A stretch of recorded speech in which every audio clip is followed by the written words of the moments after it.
কোনো অঘরী কি এতটাই শক্তিশালী হতে পারে যে সে নিজেই মহাকালকে চ্যালেঞ্জ জানায়?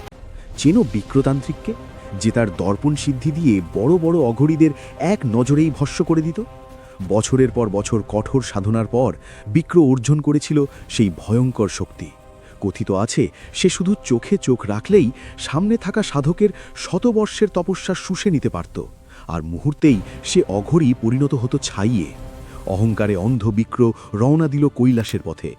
মাঝপথে তার দেখা হলো এক সাধারণ দেখতে অঘরীর সঙ্গে। সে নিজের দৃষ্টি ফেলল তার ওপর, কিন্তু এখানেই ঘটল বিস্ময়। যতই সে শক্তি টানতে চাইল, ততই সেই অঘরী আরও দীপ্তিময়, আরও প্রখর হয়ে উঠতে লাগলেন।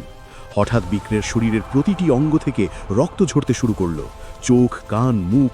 তখনই সে বুঝল এ কোনো সাধারণ অঘরী নন, এ তো স্বয়ং মহাকাল, মহাদেব, অনন্ত ব্রহ্মাণ্ডের অধিপতি। পর মুহূর্তে মহাদেব প্রকাশ করলেন তার বিরাট রূপ। বিক্রের সমস্ত সিদ্ধি কাঁচের মতো ভেঙে চুরমার হয়ে গেল। শক্তিহীন বিক্র লুটিয়ে পড়ল মহাদেবের চরণে।